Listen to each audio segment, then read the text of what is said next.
नमस्कार दोस्तों। इंग्लिश पढ़ना जहाँ इतना टफ लगता है, इसे बहुत ही आसान बनाया जा सकता है।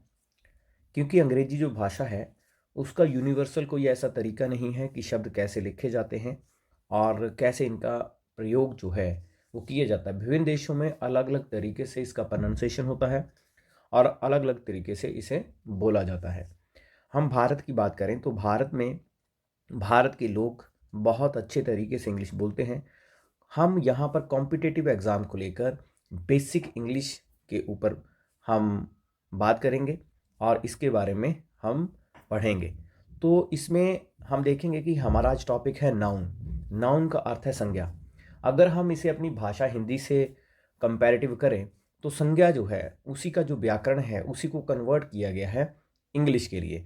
और हमारे देश में टेंसेस से लेकर वर्तमान भूतकाल भविष्य से लेकर हर तरह के सेंटेंस यूज़ किए जाते हैं। तो हमारी भाषा के साथ इंग्लिश का समावेश किया जाता है। तो संज्ञा बहुत आसान है और इंग्लिश जो है बहुत ही आसान है अगर इसे बिल्कुल हम इस दृश्य से देखें। जैसे सबसे पहले संज्ञा की बात करें, किसी भी वस्तु विषय किसी भी चीज़ को जब नाम से पुकारा जाता है तो उसे संज्ञा कहते हैं और इंग्लिश में उसे नाउन कहते हैं। किसी व्यक्ति, वस्तु, स्थान, गुण, कार्य या अवस्था के नाउन कहा जाता है। A noun is a word used as name of a person, place और थिंग। नाउन, ये नाउन जो है, संज्ञा जो है, नाउन 5 तरह का है। जैसा कि हमारे हिंदी व्याकरण में है। प्रॉपर नाउन व्यक्तिवाचक है। कॉमन नाउन जातिवाचक है। कलेक्टिव नाउन सामूहिक वाचक है। और मटेरियल नाउन द्रव्यवाचक है। एब्स्ट्रैक्ट नाउन भाववाचक है। तो आओ हम चलें, सबसे पहले हम पढ़ते हैं प्रॉपर नाउन। प्रॉपर नाउन से हमारा तात्पर्य है किसी व्यक्ति, वस्तु, स्थान के नाम से होता है। For example Ram, Delhi, Gita, etcetera. For example Ram is my friend, I live in Delhi. तो आप देखें यहाँ पे ये जो प्रोनाउंसिएशन है ये है, इसमें इनका नाउन यहाँ पे राम है और बी में वहाँ पे नाउन जो है वो दिल्ली है। आगे चलें। आगे जो दूसरी संज्ञा है उसका नाम है common noun. That is the common noun. जिस नाउन से वर्ग, जाति, वस्तु का बोध हो उसे कॉमन नाउन कहते हैं। हिंदी में उसे जातिवाचक संज्ञा कहते हैं। For example king Raja, boy लड़का, गर्ल लड़की, सिटी। इस तरह से इसको बोला जाता है। तो कॉमन नाउन जो ज़्यादातर हम यूज़ करते हैं अपनी भाषा में, कॉमन, जैसे for example according to the boy the nearest town is very far, the boys are going to the nearest village. तो ये बिल्कुल ही आसान है। जो कॉमनली हम यूज़ करते हैं, जो शब्द हम कॉमनली यूज़ करते हैं उन्हें हम कॉमन नाउन कहते हैं। उसके आगे चले हम, हमारे पास तीसरा जो है दैट इज कलेक्टिव नाउन। जिस नाउन संज्ञा से समूह का बोध होता है उसे कलेक्टिव नाउन कहते हैं, यानी कि समूहवाचक संज्ञा कहते हैं। फॉर एग्जाम्पल, उदाहरण के लिए टीम, कमेटी, आर्मी, एक्सेट्रा।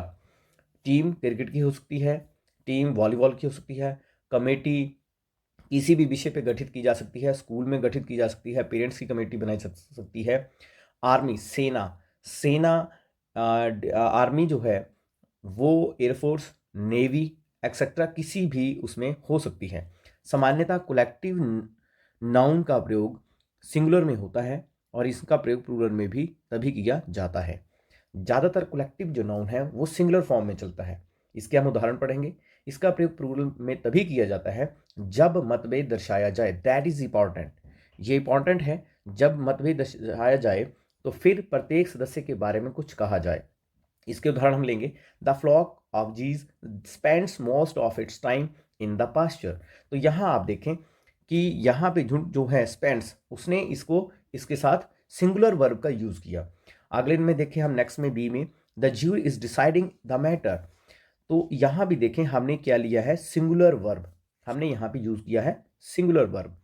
लेकिन अगर यहाँ पर मैं the committee meets very weak, यहाँ पे सिंगुलर वर्ब का यूज हुआ है। और हम देखें द टीम आर डिवाइडेड। अब यहाँ पे प्लूरल वर्ब का जो हम बात कर रहे थे यहाँ पे कि जब मतभेद दर्शाया जाए, तो इसमें देखें आप, the team are divided over the issue of captainship. इस केस में जब मतभेद हुआ तो हम याद रखेंगे कि जब कलेक्टिव नाउन में अगर मतभेद आता है तो वहां पे प्लूरल वर्ब का यूज किया जाता है, अन्यथा ज्यादातर यहाँ पर सिंगुलर वर्ब का यूज किया जाता है। हम जानते हैं सिंगुलर वर्ब के लिए यहाँ पे इज है और प्लूरल के लिए यहाँ पे आर है। हम आगे चलें नेक्स्ट में, that is material noun. Material noun में हम देखें जिस नाउन से पदार्थ का बोध हो, जिससे दूसरी वस्तुएं बन सकें, मटीरियल पदार्थवाचक संख्या कहते हैं। मैं फिर से रिपीट कर रहा हूं क्योंकि हम लोग इसे हिंदी से ही, हिंदी भाषा को कन्वर्ट करके यहाँ पे ग्रामर ये आपके सामने है। द नाउन मतलब संज्ञा, सिंपल, ऐसा पदार्थ है जिससे वस्तुएं बन सके। फॉर एग्जाम्पल सिल्वर है, आयरन है, वुड है। The necklace is made of gold. she has purchased a tea set of silver. He got his furniture made of teak wood. तो ये जो एग्जाम्पल है यहाँ आप देखें, ये लकड़ी है, ये चांदी है और ये सोना है। तो जो चीज़ जिससे बनी है, जहाँ से मटेरियल का पदार्थ का हमें बोध हो रहा है, उसे हम मटेरियल नाउन कहते हैं। मटेरियल नाउन काउंटेबल नहीं होते हैं। ये बड़ा इंपॉर्टेंट है कि मटेरियल नाउन जो है वो काउंटेबल नहीं होते, हमें पता है, साधारणतः हमें पता है, अर्थात इनकी गिनती नहीं की जा सकती है, इन्हें मापा या तोला जा सकता है। इनके साथ सामान्यतः सिंगुलर वर्ब का प्रयोग किया जाता है। तो दैट इज इंपॉर्टेंट कि इनके साथ जो है सामान्यतः सिंगुलर वर्ब का प्रयोग किया जाता है, वह इनके पहले आर्टिकल का प्रयोग नहीं किया जाता है। सो इंपॉर्टेंट, ये लाइन जो है सो इंपॉर्टेंट, पहले आर्टिकल का प्रयोग नहीं किया जाता है। ये आपको हेल्पफुल होगा जहां पे आप एरर निकालेंगे, जहां पे आप एरर जो है, एरर कॉम्पिटिटिव एग्जाम में एरर आते हैं, तो एरर में वहां पे ये हो सकता है कि इसके बारे में पूछा जाए। उसके आगे आप देखें एब्स्ट्रैक्ट नाउन। एब्स्ट्रैक्ट नाउन ऐसा भाव, गुण, क्रिया, अवस्था को व्यक्त करता है जिन्हें छुआ नहीं जा सकता। तो आप देखें जिसको हम नहीं छू सकते, जिसे छुआ नहीं जा सकता। फॉर एग्जाम्पल एब्स्ट्रैक्ट में गुण, भाव, क्रिया, अवस्था को व्यक्त करता है जिसे छुआ नहीं जा सकता, देखा नहीं जा सकता, बल्कि महसूस ही किया जा सकता है।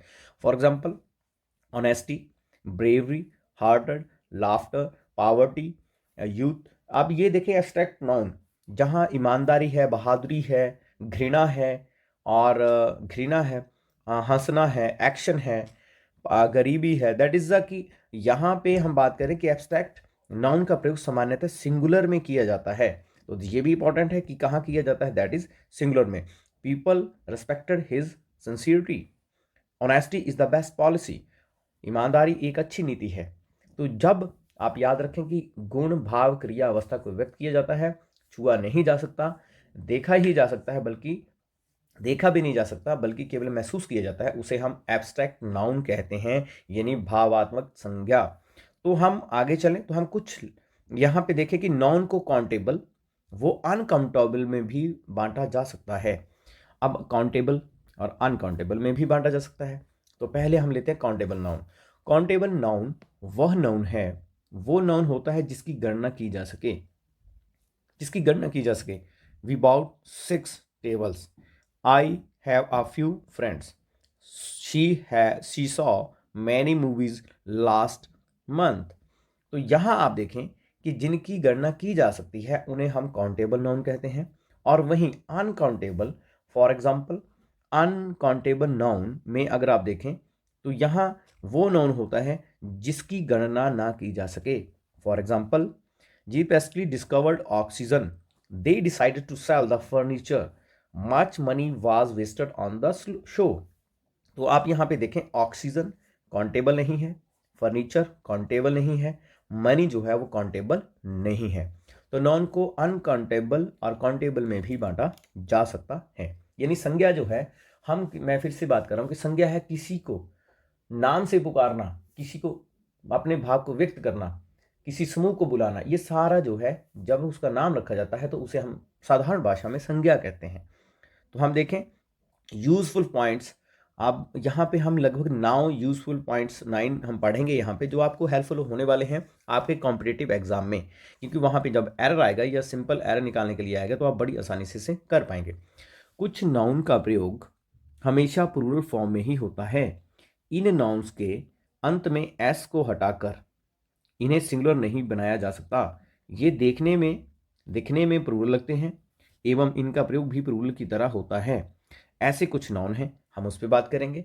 इन्होंने कहा कि सिंपल है, एस में अंत में, इन नाउन्स के अंत में एस को हटाकर इन्हें सिंगुलर नहीं बनाया जा सकता। जैसे टॉन्ग्स, चिमटा, पिलर्स, सरोता, वहाँ बिलोज, बिलोज, फूकनी, ट्राउज़र, पैंट्स, पजामाज जो हम डालते हैं, शॉर्ट्स, यहाँ पे फैंग्स और goggles, binocular, eye glasses, arms, amends, archives, areas. तो ऐसे कई शब्द यहाँ पे हैं, आप देख रहे हैं, जो वहाँ पे इनके साथ, ये देखने में तो प्लूरल है, इनके साथ ऐसे लगा हुआ है, देखने में प्लूरल है, लेकिन ये सिंगुलर नहीं बनाए जा सकते, ये ऐसे ही प्रयोग में लाए जाते हैं। कॉन्ग्रेचुलेशंस, ये शब्द हम बार बार हम कहते हैं, जैसे कॉन्ग्रेचुलेशन, तो ये जो वर्ड है ये अपने आप में देखने में प्लूरल है, लेकिन इनका जो यूज़ है वो सिंगुलर में होता है। तो आप आगे देखें, फ्रेमवर्क, फायरवर्क्स, लोडिंग्स, तो आप पार्टिकुलर्स, ये आप देखेंगे कि प्रोसीड्स, रिगार्ड्स, जो हम डेली यूज़ में वर्ड हम यूज़ करते हैं, remains, savings, surroundings, troops and the thanks, हम थैंक्स भी कहते हैं, तो वो प्लूरल, देखने में प्लूरल है लेकिन वो सिंगुलर में यूज़ हो जाता है। आप देखेंगे कुछ एग्जाम्पल यहाँ पे, where are my pants, where are my tongs, the proceeds were deposited in the bank, the proceeds, हमने अपने बैंक में पैसा जमा करवाना है। Arms are given to beggars, तो आप देखें कि ये जो वर्ड हैं, ये दान, आर्म्स का मीन दान, तो दिया जाता है, दान दिया जाता है। तो आप इसी उदाहरण को लूँ मैं यहाँ पे, तो दान दिया जाता है, दान का प्लूरल जो है वो नहीं है, लेकिन ये देखने में प्लूरल है, लेकिन यूज इसका होता है सिंगुलर में। फॉर एग्जाम्पल, यहाँ आपको और अच्छे से समझ आएगा, एक एग्जाम्पल है, दैट इज द वेजेस का प्रयोग सिंगुलर एवं प्लूरल दोनों फॉर्म में किया जा सकता है। फॉर एग्जाम्पल, अगर ये प्लूरल है तो मजदूरी की बात करें, wages are paid in cash, और परिणाम की अगर बात करें तो यहाँ सिंगुलर फॉर्म में है, और वेज यहाँ पे ये जो है प्लूरल है, और यहाँ पे ये है सिंगुलर वर्ब, एक ही वर्ड के दो मतलब, यानी वेजेस मजदूरी और वहीं परिणाम, अगर ये प्लूरल फॉर्म में किया जाता है तो wages are paid in cash, और परिणाम में singular, wages of hard work is sweet. तो आप देखें कि आप ये याद रखें, पहला पॉइंट, कि ये सिंगुलर में ऐसे शब्द भी होते हैं जो देखने में प्लूरल लगते हैं लेकिन सिंगुलर फॉर्म में यूज होते हैं, वहां एस या एस नहीं हटाया जाता है। अब चलते हैं पॉइंट नंबर 2 पे। कुछ नाउन्स दिखने में प्लूरल लगते हैं लेकिन अर्थ में सिंगुलर होते हैं, इनका प्रयोग हमेशा सिंगुलर में ही होता है। नाउन जो दिखने में प्लूरल होते हैं लेकिन अर्थ में सिंगुलर होते हैं, अब ये अर्थ में सिंगुलर होते हैं तो हम यहाँ देखें, फॉर एग्जाम्पल पॉइंट 2 में उदाहरण न्यूज़ है, इनिंग्स है, पॉलिटिक्स है, समन्स हैं, जैसे कोर्ट से सम्मन आते हैं हमें, फिजिक्स है, इकोनॉमिक्स, एथिक्स, मैथमेटिक्स, मम्स। तो यहाँ पे आप देखें एथलेटिक्स, सिविक्स, तो ऐसे कई शब्द यहाँ पे हैं। कुछ नाउन दिखने में प्लूरल लगते हैं लेकिन अर्थ में सिंगुलर होते हैं, ये आपको याद रखना पड़ेगा। सो न्यूज, इसका कुछ उदाहरण लेते हैं, no news is good news, politics is a dirty game, economics is an interesting subject, ethics demands honesty. तो आप देखें, दूसरा पॉइंट आप याद रखें, नाउन्स दिखने में प्लूरल लेकिन अर्थ में सिंगुलर होते हैं। अब चलते हैं तीसरे पॉइंट पे। तीसरे पॉइंट की बात करें, कुछ नाउन्स दिखने में सिंगुलर लगते हैं लेकिन उनका प्रयोग प्लूरल में होता है। अब ये उल्टा है, अब दिखने में सिंगुलर है लेकिन प्लूरल में उनका यूज होता है। फॉर एग्जाम्पल, कैटल, कैटल आप देखिए झुंड है, और आप इन्फेंट्री, आप ये भी एग्जाम्पल ले सकते हैं, इन्फेंट्री, आर्मी में इन्फेंट्रीज होती हैं, और पोल्ट्री फार्म आपने सुने हैं, पोल्ट्री मुर्गी पालन जैसे हम करते हैं पोल्ट्री, उसमें पोल्ट्री फार्म में, और वहाँ पिसेंट्री, दैट इज द कृषि, चिल्ड्रन, बहुत ज़्यादा ये वर्ड यूज होता है, चिल्ड्रन, देखने में सिंगुलर है लेकिन ये प्लूरल है, ये अपने आप में प्लूरल में यूज होता है। आप देखें, पुलिस, पीपल, इनके साथ कभी भी एस नहीं लगाया जाता है।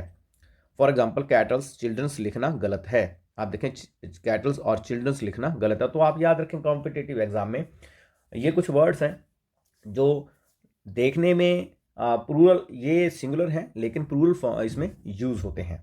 इसका भी उदाहरण लेते हैं, आप उदाहरण लीजिए, cattle are grazing in the field, our infantry have marched forward, police have arrested the thieves. अब यहाँ पे देखें आप कि जो पुलिस है ये देखने में सिंगुलर लग रहा है लेकिन ये प्लूरल में यूज़ हुआ है। आप यहाँ देखें इन्फेंट्री, क्योंकि यहाँ पे हेल्पिंग वर्ब जो है वो हैव लगा है, अगर ये सिंगुलर होता तो यहाँ पे हैज़ होना था, लेकिन ऐसा नहीं है। तो आप यहाँ देखें कैटल, तो यहाँ पे एस नहीं लगा, तो ये देखने में सिंगुलर है लेकिन इनका जो इस्तेमाल है, जो इनका काम जो है, जहाँ पे ये यूज़ होते हैं तो वहाँ ये प्लूरल में यूज़ होते हैं, यानी कि बहुवचन में यूज़ होते हैं। सिंगुलर एक वचन, प्लूरल दो बहुवचन। अब इसमें देखें आप, पीपल का अर्थ लोग। अब वैसे तो पीपल का अर्थ क्या है, लोग, लेकिन पीपल्स का अगर हम ऐसा लगा दिए तो इसका मतलब होता है विभिन्न मूलवंश, डिफरेंट रेसेस के लोग। तो आप ये भी दिमाग में रखें कि कुछ नाउन दिखने में सिंगुलर लगते हैं लेकिन इनका प्रयोग हमेशा प्लूरल में होता है। नेक्स्ट चौथे पॉइंट पे चलें। कुछ नाउन्स का प्रयोग केवल सिंगुलर फॉर्म में ही किया जाता है, ये अनकाउंटेबल नाउन है। अब यहाँ पे कुछ नाउन्स का प्रयोग केवल सिंगुलर फॉर्म में किया जाता है, इनके साथ, दैट इज इंपॉर्टेंट, इनके साथ आर्टिकल ए एन का प्रयोग भी नहीं किया जाता है। तो ये भी आपने याद रखना कि ए और एन का भी आर्टिकल का प्रयोग इनके साथ नहीं होता है। ये एरर जब हम निकालते हैं कॉम्पिटिटिव एग्जाम तो जहाँ वहाँ बहुत ज़्यादा हेल्पफुल होता है। For example scenery, poetry, furniture, advice, information, hair, business, ऐसे कई words, badges, postage, knowledge, wastage, jewellery, breakage, equipment, work, evidence. Word, जब वर्ड का अर्थ संदेश या वादा हो तो वर्ड ये आ गया। अगर फ्यूल एवं कॉस्ट, ये वर्ड आपको सारे यहाँ पे इस छोटा सा उदाहरण दिया है। तो यहाँ आप देखें इस उदाहरण में, अब थोड़ा आगे चलें उदाहरण में। पहला, the scenery of Kashmir is very charming. आप देखें नाउन्स का प्रयोग केवल सिंगुलर फॉर्म में ही किया जाता है, ये अनकाउंटेबल नाउन है। कुछ नाउन का केवल सिंगुलर में होता है, अनकाउंटेबल आता है। I have no information about the residence, I have no information. अगर नेक्स्ट देखें, he mischief committed by him in unpardonable, तो आप देखें यहाँ पे his hair is black, hairs, यहाँ पे हेयर्स नहीं लगा। ऐसे शब्द जो सिंगुलर यूज होते हैं अनकाउंटेबल है। फर्नीचर अनकाउंटेबल है, ब्रेड अनकाउंटेबल है, स्टेशनरी अनकाउंटेबल है, लगेज जो है, ये सारे जो वर्ड हैं ये अनकाउंटेबल हैं। तो इनके साथ ये याद रखने की ज़रूरत है कि यहाँ पे ए और एन इन आर्टिकल का प्रयोग नहीं होगा। आगे आप देखें, इन नाउन्स का बहुवचन नहीं बनाया जा सकता, इन नाउन का बहुवचन नहीं बनाया जा सकता। सीनरीज नहीं हो सकता, इंफॉर्मेशन नहीं हो सकता, फर्नीचर्स नहीं हो सकता, हेयर्स नहीं हो सकता। लेकिन यदि उक्त नाउन का सिंगुलर या प्लूरल दोनों फॉर्म में आवश्यकता हो तो, ये इंपॉर्टेंट है, आप इसे थोड़ा ध्यान दें। यदि उक्त नाउन का सिंगुलर या प्लूरल दोनों फॉर्म में आवश्यकता हो तो इसके साथ कुछ शब्द जोड़े जाते हैं। For example, he gave me a piece of information, all pieces of information given by her were reliable, many kinds of furniture are available in the shop। यदि उक्त नाउन सिंगुलर या प्लूरल दोनों फॉर्म में आवश्यकता हो तो इनके साथ कुछ शब्द जोड़े जाते हैं। जैसे for, I want a few articles of jewellery, he ate 2 slices of bread. तो आप ये देखेंगे इनके साथ कुछ ना कुछ जोड़ा जाता है। मनी का प्लूरल फॉर्म, फॉर एग्जाम्पल यहाँ आप देखें, मनी का प्लूरल फॉर्म मनीज हो सकता है, इस जिसका अर्थ निकलता है sum of money. Moneys have been collected and handed to women's welfare society. तो ऐसा ये शब्द है जो आपके सामने उदाहरण दिया है। पांचवा पॉइंट है यहाँ पे, कुछ नाउन प्लूरल सिंगुलर दोनों एक ही रूप में रहते हैं। जैसे for example deer, sheep, species, fish, crew, team, aircraft, council. For, ये कुछ उदाहरण है यहाँ पे। देयर आर 2 फिश पॉन्ड, और दूसरे में देखें आप, there are 2 fish pond. There are many fishes the aquarium. तो यहाँ आप देखें कि इसका यहाँ पे फिशेज का अर्थ है विभिन्न प्रजातियां मछलियां, और यहाँ पे सिर्फ 2 फिश पॉन्ड, तो इसका अर्थ मतलब चेंज हो जाता है। कुछ नाउन प्लूरल एवं सिंगुलर दोनों एक ही रूप में रहते हैं, यानी एक ही रूप में रहेंगे। डियर डियर ही रहेगा, शीप शीप ही रहेगा। अगर यहाँ पे इनके साथ ऐसे यस कुछ और जोड़ा जाता है तो इनके अर्थ जो है वो बदल जाते हैं। चलो छठे पॉइंट पे चलते हैं। छठे पॉइंट पे आप देखें, कुछ नाउन जो अर्थ में प्लूरल होते हैं लेकिन यदि इनके पूर्व किसी निश्चित संख्यात्मक विश्लेषण, डेफिनेट न्यूमेरिकल एडजेक्टिव का प्रयोग किया जाता है तो इन नाउन को प्लूरलाइज नहीं किया जा सकता है, नहीं किया जाता है। उदाहरण के लिए आप देखें पेयर, स्कोर, ग्रॉस, स्टोन, 100, दर्जन, dozen, sorry, 1000, million, billion. For example है I have I have 200 rupees only, she purchased 3 दर्जन, he has already donated 5000 rupees. तो आप यहां देखें कि नाउन्स के अर्थ में प्लूरल, जो अर्थ में तो प्लूरल होते हैं, लेकिन इनके पूर्व निश्चित अगर कोई शब्द जोड़ दिया जाए तो इन नाउन को प्लूरलाइज नहीं किया जा सकता। यह अभी आपने देखा कि प्लूरलाइज नहीं किया जाता, 5000 नहीं हुआ यहाँ पे। लेकिन यदि इनके साथ इनडेफिनेट काउंटेबल का प्रयोग हो तो इन्हें प्लूरलाइज किया जा सकता है। यानी कि ये इंपॉर्टेंट है, आप ये भी देखें यहाँ पे, dozens of women, hundreds of people, millions of dollars, scores of the shops, और many pairs of shoes। तो ये कुछ उदाहरण है। For example, hundreds of people came to see the fair, he donated millions of rupees, I have 2 pairs of shoes. तो pairs का प्रयोग of के वजह से किया जाता है। अब आप यहां देखें, इस उदाहरण में आप देखें यहां पे कि किसी शब्द के वजह से यहां पे ये पेयर्स का प्रयोग ऑफ की वजह से किया जाता है। वैसे आप देखें दर्जन, कुछ केसेस में, अब ज़्यादातर जो है, मैं वापस यही आपको बता रहा था कि कुछ केसेस में आप देखें कुछ नाउन को अर्थ में तो प्लूरल होते हैं, लेकिन इनके पूर्व किसी का प्रयोग किया जाता है और नाउन को प्लूरलाइज नहीं किया जाता। लेकिन कुछ केसेस में, स्पेशल केसेस में, इनके साथ इनडेफिनेट काउंटेबल का प्रयोग हो तो इन्हें प्लूरलाइज किया जा सकता है। अब चलते हैं पॉइंट नंबर 7। पॉइंट नंबर 7 में आप देखें, यदि किसी नाउन के बाद प्रेपोजिशन का प्रयोग हो, यदि किसी नाउन के बाद प्रेपोजिशन का प्रयोग हो तो फिर वही नाउन रिपीट सिंगुलर में होना चाहिए। That is important for competitive exam, that is error. अगर आप एरर निकालते हैं तो वहां पे ये आपको उपयोग में आएगा। Town after town was devastated, row upon row of marble looks beautiful, he inquired from door to door. यहाँ पे आप देखें डोर टू डोर, यहाँ आप देखें road upon row, town after town, ship after ship is arriving. इस तरह के वाक्यों में towns after towns, rows after rows, doors of door या शिप्स लिखना गलत होगा। यानी कि यहाँ पे जब शिप लगा तो शिप के बाद उसी सेंटेंस में, उसी शिप में, उसी सेंटेंस में आगे शिप्स नहीं हो सकता है, ये लिखना गलत होगा। सिंपल। आपको नाउन प्रेपोजिशन का प्रयोग हो तो फिर वही नॉन रिपीट सिंगुलर में होना चाहिए। तो ये भी आपको इंपॉर्टेंट है, याद रखना चाहिए। आगे चलें, 8वां पॉइंट है यहाँ पे देखें आप, हाइफनेटेड जो हाइफनेटेड नाउन जो हैं, ये थोड़ा अलग लिखना था, तो का प्रयोग कभी प्लूरल में नहीं किया जाता है। कि गेव मी 200 रुपीज नोट्स, यहाँ रुपीज की जगह क्या होगा, रुपये। ही स्टेज 5 स्टार्स होटल, ये लिखना गलत होगा क्योंकि यहाँ पे क्या होना था, यहाँ पे होना था ही स्टेज 5 स्टार होटल। तो यहाँ पे स्टार्स की जगह क्या लगना है, स्टार।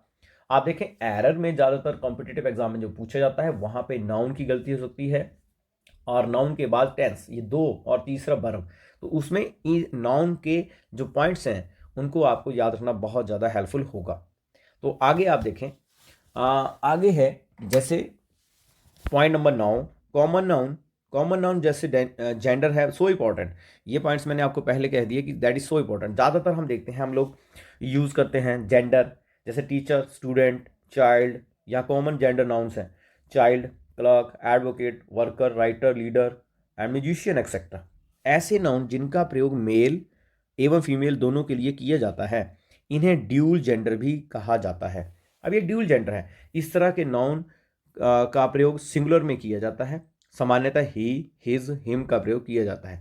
ज़्यादातर हमने देखा कॉम्पिटिटिव एग्जाम में कई बार जो है वहाँ पे हिज और हर, तो ये कैसे पता लगाया जाए कि टीचर जो हैं वो मेल हैं कि फीमेल हैं, स्टूडेंट छात्र है कि छात्रा है, बच्चा जो बालक है वो बेटी है या बेटा है, क्लर्क मेल है या फीमेल है, वर्कर मेल है कि फीमेल है, एडवोकेट मेल है कि फीमेल है। तो ये सारी जो ये बातें हैं जैसे हम यूज़ करते हैं सेंटेंस में, तो वहाँ पे नाउन का प्रयोग सिंगुलर में किया जाता है। सामान्यतः ही, शी, हिम का प्रयोग किया जाता है। उदाहरण हम यहाँ पे ले, that is important, every leader should perform his duty. A teacher should perform his duty sincerely. यहाँ विवाद का विषय है, यहाँ विवाद का विषय है कि हम मास्कुलाइन, जेंडर, ही, हिज का ही प्रयोग क्यों करें। तो ये अपने आप में ही एक क्वेश्चन है। इस संबंध में यदि मैटर लीगल हो तो हिज हर जो भी आवश्यक हो उसको स्पष्ट कर देना चाहिए। यहाँ मैं आपको बताना चाहता हूँ कि अगर कुछ लीगल कोई मसला है तो हम उसमें भी इसको बता सकते हैं। इन पॉइंट नंबर 9 जो है, हिज और हर का जैसे प्रयोग किया है, कॉमन जेंडर नाउन जो होते हैं, तो आप इसे सही तरीके से इस्तेमाल कर सकते हैं। दोस्तों हम आपको बता दें, हम ऐसे और भी टॉपिक्स जो आपको कॉम्पिटिटिव इंग्लिश के लिए या अन्य और सब्जेक्ट्स के लिए आपको जो ज़रूरी हैं, आप हमें कमेंट कर सकते हैं। और साथ में हमारे आर्मी गुरु के नाम का जो ऐप है वो आप गूगल स्टोर पे जाकर उसे डाउनलोड कर सकते हैं। वहाँ आपको और ज़्यादा जानकारी और ज़्यादा हेल्पफुल वो हो सकता है। दोस्तों अगर ये वीडियो आपको अच्छा लगे तो इसे शेयर जरूर करें, सब्सक्राइब करें, जिससे हमारा मनोबल बढ़े और हम आपके लिए और बढ़िया से वीडियो लेकर आ सकें। नमस्कार दोस्तों, जय हिंद, जय भारत।